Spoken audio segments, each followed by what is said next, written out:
చాలా మంది senior citizens తప్పకుండా మోడీ గారికి ఓట్ వేస్తామంటున్నారు. కానీ సీనియర్ సిటిజన్స్ మాత్రమే కాదు, ప్రెసిడెంట్ ఇక్కడ కౌటిల్య గారు తను కూడా ఇట్లా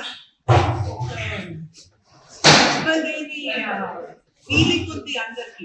ఆ స్పందన అనిపిస్తుంది. ఒక కన్విక్షన్ అని అంటారు, అది ధైర్యంగా ఓపెన్ గా మోడీ గారే మన ప్రైమ్ మినిస్టర్. మళ్ళీ ఇంకా మంచి విషయం ఏంటంటే కొండా విశ్వేశ్వరరెడ్డి గారిని కలిసిన వాళ్ళు చాలా మంది ఉన్నారు. ఆయన అభిమానులని చెప్పొచ్చు, ఆయన ఇష్టపడేటాలని చెప్పొచ్చు, ఆయనకు సపోర్ట్ తప్పకుండా ఇస్తానని అందరు చెప్తున్నారు. ఇది చాలా మంచి విషయం. ఆల్సో ముఖ్యంగా అందరికి సొసైటీ ఇష్యూస్ ఉంటాయి. వీళ్ళు ఇష్యూస్ కొద్దిగా చెప్తూ వీళ్ళు సలహాలు చాలా ఇచ్చారు. గ్రౌండ్ వాటర్ హార్వెస్టింగ్, శిరీష గారు ఎన్వైరన్మెంట్ ని ప్రొటెక్ట్ చేయాలని. కొంతమంది వచ్చి మాకు వాటర్ బూత్ ఇక్కడ లేకున్నా కానీ మేము కార్పూలింగ్, రమ గారు అన్నారు, మేము కార్పూలింగ్ వేసుకొని పెద్దవాళ్ళని తీసుకుంటామన్నారు. మీరు కూడా వాలంటీర్ చేసి అందరినీ తీసుకెళ్తామన్నారు.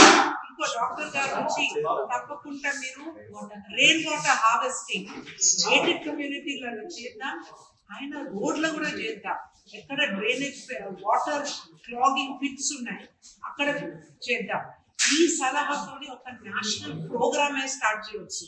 సో వీళ్ళందరితో కలిసి నేను కోర్టు రిక్వెస్ట్ చేస్తున్నా, కానీ వాళ్ళకు దేశం మీద ఉండే ప్రేమ, దేశం మీద ఉండే విజన్ నాకే ఎంత ఇన్స్పిరేషన్ అనిపిస్తుంది. తప్పకుండా కొండా విశ్వేశ్వరరెడ్డి గారికి ఇవన్నీ చెప్తాను.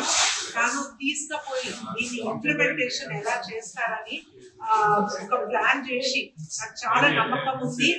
చేవెళ్ళ బీజేపీ వస్తుంది, ప్రైమ్ మినిస్టర్ గారు మోడీ బీజేపీ ఉంటారు. మన చేవెళ్ళకు double engine BJP 100% double engine Chevella. Thank you. నేను లాస్ట్ కు మన ఇక్కడ ఉండే సీనియర్ రెసిడెంట్స్ కు కౌటిల్య గారు ఫస్ట్ మాట్లాడతారని రిక్వెస్ట్ చేస్తున్నాను.